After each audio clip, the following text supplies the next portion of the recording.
some 6 weeks after taking over the reins of government, it gives me no pleasure to have to say that our worst fears have been confirmed,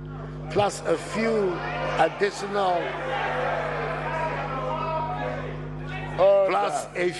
additional unpleasant surprises as well.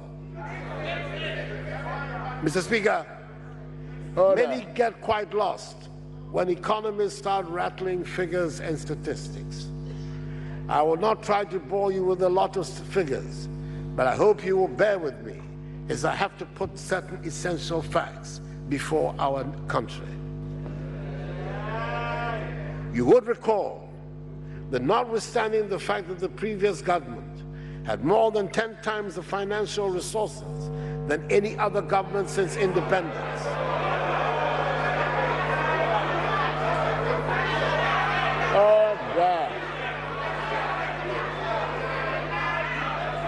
Mr. Speaker, order. It appears that my friends on the minority have problem with facts.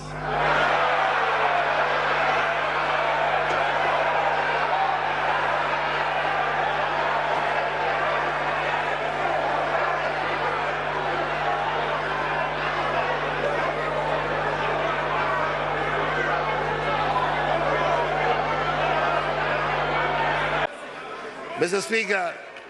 as of the end of 2016, the Electricity Company of Ghana had signed 43 power purchase agreements, whilst a further 23 were under discussion. Government is conducting a review of all the power agreements entered into by the previous government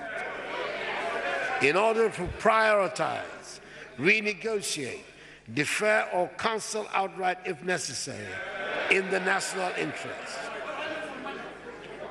Overall, we began to develop a national electricity master plan, which will also explore the benefits of listing VRA and GRIDCO on the stock exchange. Mr. Speaker, my government will enforce the procurement law. We will insist on open and competitive bidding for power capacity procurement. This will not only reduce the cost of power projects and ensure value for money, but will also address the problem of unplanned procurement. Government will encourage increased private sector investment in utility-scale solar and wind energy projects, as well as accelerate the development of mini-grid solutions in off-grid and island communities for lighting, irrigation, and other economic activities.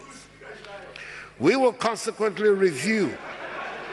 the Renewable Energy Act to provide further incentives to attract the private sector to invest.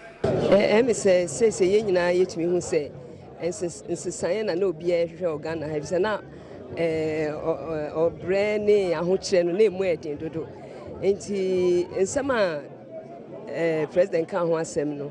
niema obobo so a oka se obeye oye ne campaign no eno e bi no asiasi no eso enti yemu bi ohwa a niema ni bia na pese eba so se ebeye yebehu se oman no emu ate discipline aba oman no krono emfata ye gyan we do si ba bi na ese hwe so a wo hwe so yie ye frɛ o se bra ba bi a unye late na yade ese 7 no abedu ho 10 sa na emeni nyina ekoso magana nkoso yie no wabo eho eban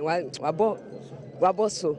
especially mebuna wo munya adwuman ye won akọ school ni ade on da ho ti awofo fie edidi breakfast lunch and supper or say obehwehwe kwan a sa na eme nyina yebetwa so ni nyina eno ana ye nyina yehwe ana meboa menwa me se eno ana ye nyina yehwe se industries ni ade ye adwuma Ghana for benya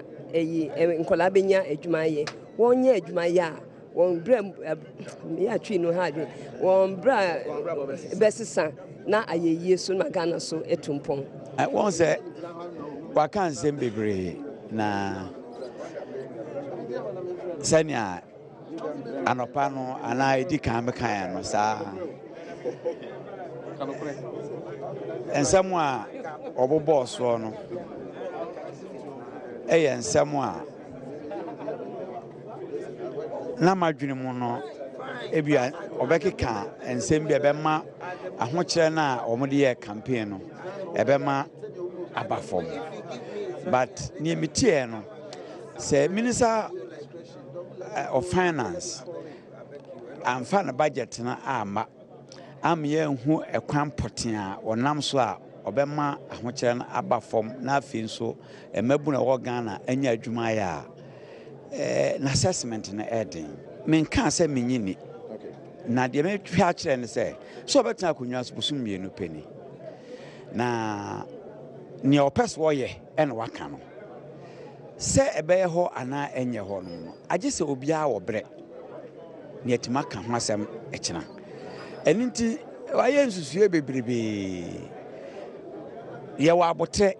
na ye hwe se obeye no awia ye nyina betima ka se ampa o ka se obema ahokyere ewo Ghana abafom watimi aye ebia eniama entima ne yetono sidinum na nado danko akufo ado penso ene etono sidimienu na che se eniama bo abafom ampa na wadie wakana saa ana afesuru ofura adwuma na se onuru ba bia enti no ye beto ebo ase na ye di akire ahwe se de eniama bekose na amamuo no beye na se ampa niama bo beba fom babunu bia benya adwuma ye ahoto bebo oban mu electricity bo beba fom school offices and all of that. It was good, sir, or actually our country, sir, he will work towards improving peace and stability. But we want to see some action now that he has made this pronouncement. Or more because we are destabilizing peace and security. No, yenhu action from the leader on sanction or more. Sir, remember no within the APP who said there is a cost to be paid now. They will desist from those acts of lawlessness. So it was good he touched on that. But I wasn't happy, sir, Wanka, Bibia, Amfa, Bimbila. In terms of foreign policy, I'm the ranking member on the Foreign Affairs. Ghana has one of the lowest productivity in agriculture, even by West African standard. Okay. The agricultural performance in terms of annual percentage growth has been declining from 7.4% when the NDC took over in 2009 to 2.4%, which is the year 2015, the year that we have full information. So if the agricultural productivity is low and the rate of growth is declining, it does not necessarily mean that it's shedding labor because of efficiency. You shed labor with efficiency, but in this case, labor is being shared without the efficiency. So the idea is to increase productivity on the farm and outside the farm. As you do that, you absorb more labor. The Planting for Food and Jobs is a pilot scheme involving 200,000 farmers this coming 2 months when the program starts. It's going to cost 560 million Ghana cedis. You already have 125 million. Yeah. From the Canadian government. The Canadian facility is for 5 years. Okay. I'm talking about just this year. Okay, I see. It's going to cost about 125 million US dollars. 560 million. It's going to generate income for these farmers of 1.3 billion and creating 750,000 jobs. So it doesn't necessarily mean that because it's agriculture and is not growing that you share jobs. It creates jobs. There's an opportunity to create on-farm jobs. And in addition to this 1.3 billion, we are talking about other benefits. As I'm saying, 750. Next year, we are stepping it up to involve not 200,000 farmers to maybe 700,000 farmers.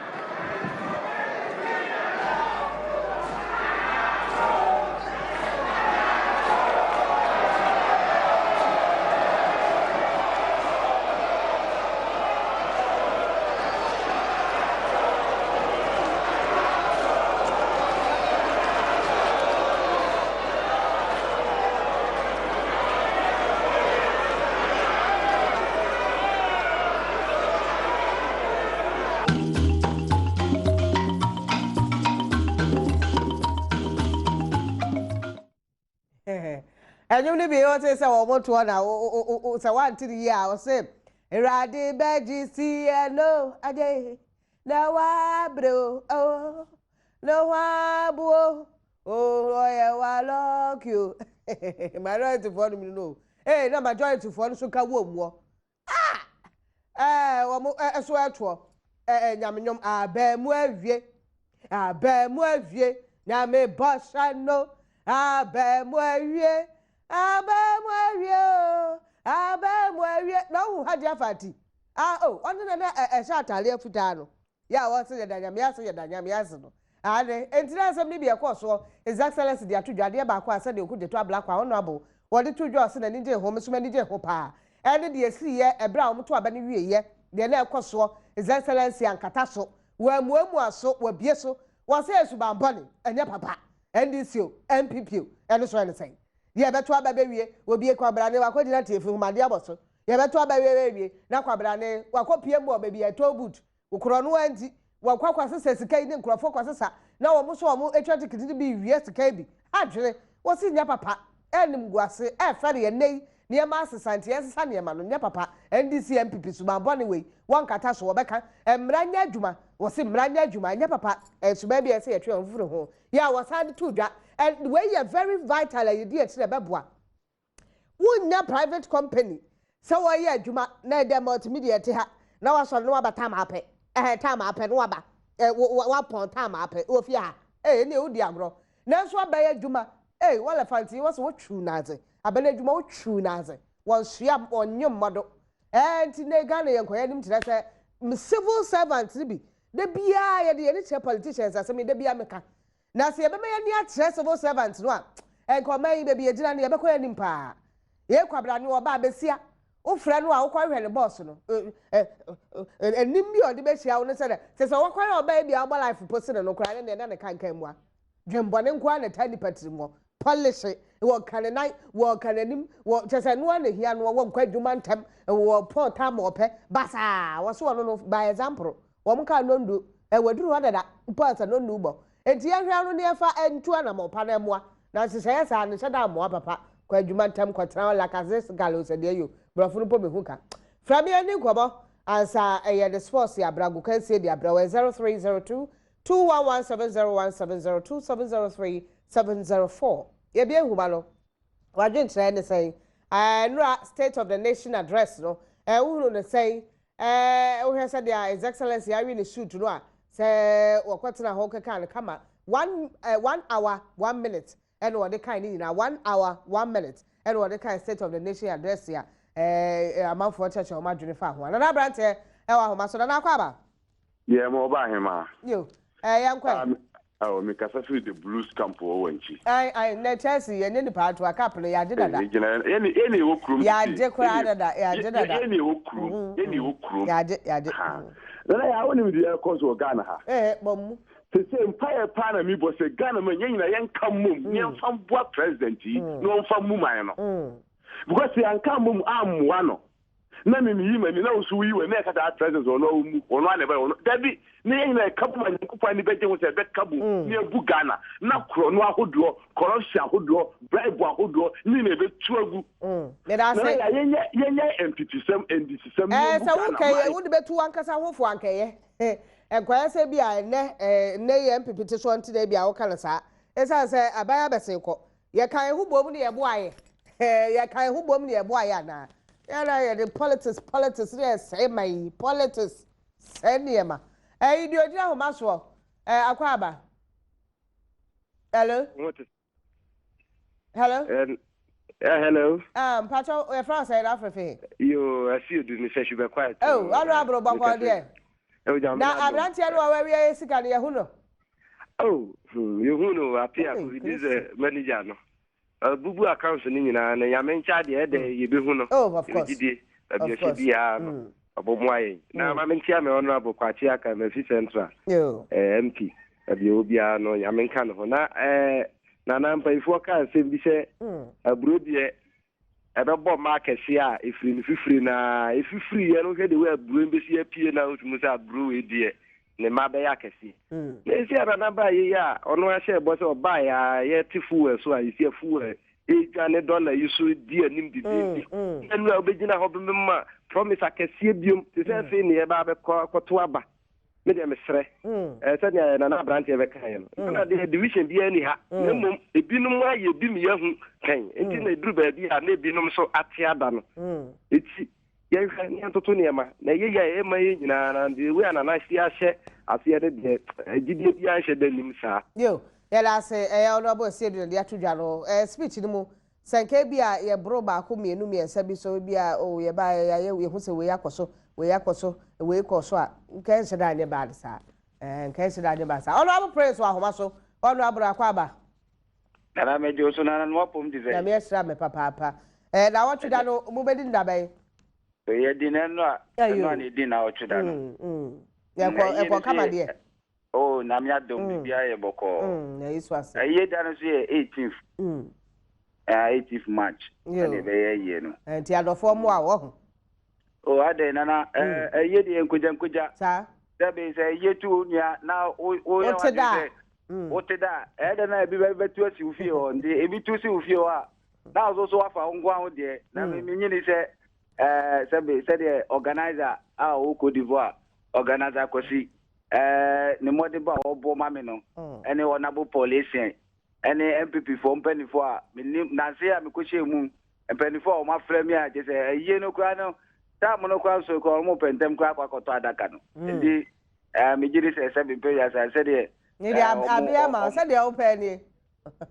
na mbacho me minia na ewu ma ga se me kwakoto obi nkoto adaka ma me obi minia na ewu yo bate na ya before say no a se be pe ya se na me we na sinyina no na ma wia me ho na makuti na ado danko akufo ado ni speech a o man o parliament se be pe ya sa no a ana me hu se Ghana wani da so eni da so a Ghana ye woni say na ado danko akufo ado woni se be pe ya se be bia ni age akodu no wo hia hwe biem ye o hia ni say ye be mo na nimunyam ana sama na ado danko akufo ado kan no efa about free education manana ya brefo hwe se wia se nipa se unka no kura ta semba ku pa na ado danko akufo ado kan no ya semba ko e se Ghana fo nya de mpa bota papa na chi exactly na ba bia obenye sika free no yemfa mpa bota na chi no ko sika no efa ma hwe sha mofra na ye ba no na no na mi ne man disi fo no bi no mo keka se sika na ado danko akufo ado so kokofo aba no won che ba bi ko be kokofo aba ade ya se we sika bi da wa tabe ibetimi akoyi seska ndi aba be hye mabunu no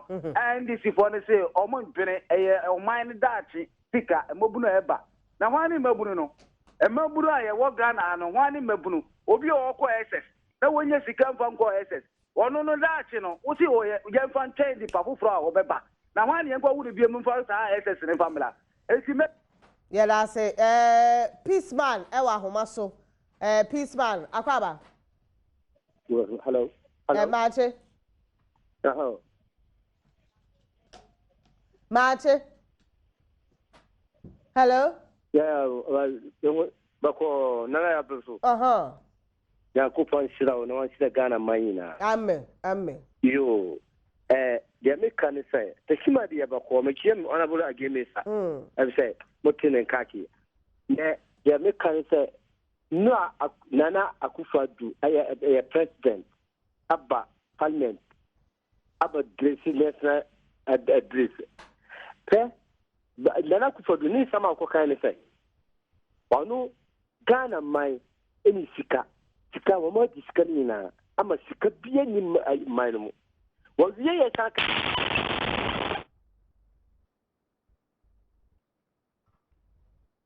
Oko no ha de mo friend no ebesie mra so se ye kwa wo kansie so na emom